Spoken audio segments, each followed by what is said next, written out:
আব্দুর রহমান শেখ চকদি বলে আবাসন কেন্দ্র আমার ঘর আসিল। এই কিছুদিন থাকার পরে একজন আইসে আপনার ওই ঘরটা তালা টালা ভাঙে জোর করে ঘরে ঢুকিছে, বুঝছেন না। ঘরে ঢুকার পরে এখন ওই ঘরটা বিক্রি করেছে। আমরা টাকা চাইতে গেলে ওই ওই বড় বড় নেতা খেতা দিয়ে আমার হুমকি দিয়ে সিন্ডিকেট অনেক কয়টা দিছে। আমরা চেয়ারম্যান সাহেবের কাছে গেছিলাম, উনি বলে যে চেয়ারম্যান সাহেব অনুমতি দিছে ঘর আপনারা নাই, আপনারা ঘর পাবেন না, এই ঘরের কাছে আসেন না। এই গেলে আপনার খুব হুমকি ধামকি দেয়, ঘরের পাত্তাই দেয় না। টাকা সাথে গেলে আমার টাকা দেয়নি। ঘরের পুরো আমার লোন লওয়া আছে। লোনটা লওয়া আছে গুরদাসপুর থেকে, সমিতি গুরদাসপুর। এটা কি সমিতি, ঘরের পুরি লোন আর কি। ঘরটা 40,000 টাকা বিক্রি করেছে। আসবার পর তো আমার ঘরে তেমন কিছু আসিল না, এই চৌকি টকি আসিল আর কি। জোর পূর্ব ঘর বিক্রি করেছে মোটামুটি 40 একজনে 4টা ঘর বেচছে। ওর নাম হলো রাজ্জাক আব্দুল, উনি বাজারে লেবারি করে। বিক্রি করেছে আপনার ওই ওটি এক চ্যাংরা আছে নেতা, নাম হলো রায়হান, ওর কাছে ওই ভাঙড়ির দোকানে দিছে। এটা ভাঙড়ির কোন ভাঙড়ির দোকানে দিছে, ধরেন যে জায়গার দাম বেশি পাইছে ওই জায়গাতেই দিছে।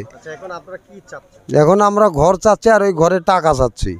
নাম আমার নাম জানি না, কিন্তু ওই টাকা এটি টাকভিরা 3-4 ওই লোকে চিনি। এই যে এপার নদীর ওপার বাড়ি, ওই ওর টাকা করে এটি তিনি ওজন দিয়ে লিয়ে গেছে। হ্যাঁ, এই আবাসনে টাকা হচ্ছিল এখানেই দিছে।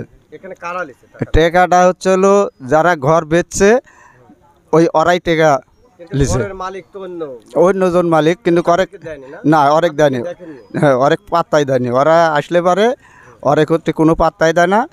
কয় যে চেয়ারম্যান যদি হুকুম দেয় তাহলে টাকা দেবো। আমার বাড়ি হচ্ছিল চকদগলি আবাসনেই। হ্যাঁ, সঠিকই। ঘর বিক্রি করছে তাও মোটামুটি নিম্নে 60টা।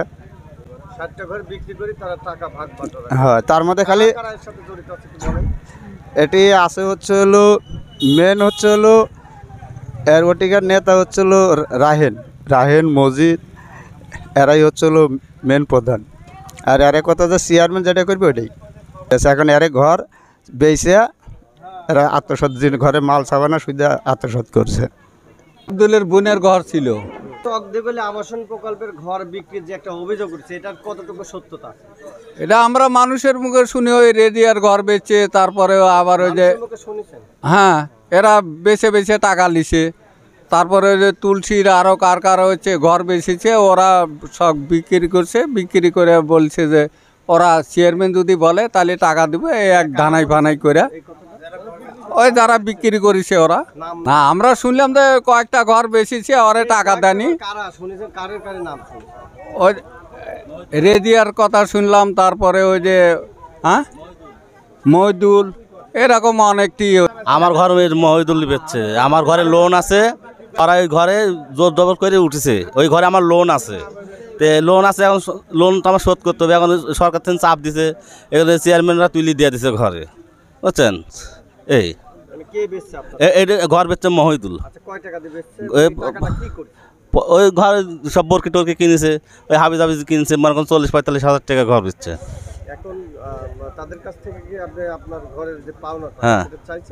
হ্যাঁ, ওরা দেওয়া স্বীকার করছে, এখন আর দিয়ে বিল্লা বলে। মহিদুল এই আবাসন কেন্দ্র চকদিগুলি ওখানেই থাকে।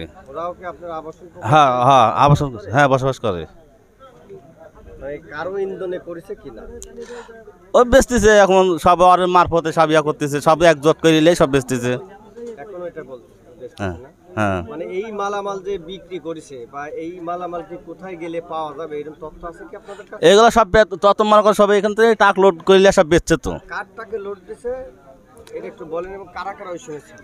এখন ওই ট্রাক লোড দিছে, কারা বেচছে ফাঁকে গাড়িতে, বুঝছেন। এই তো কার গাড়িতে এটা করতে পারবো না আমি। ড্রাইভার চিনতে পারবেন? না, তা চিনতে পারবো না।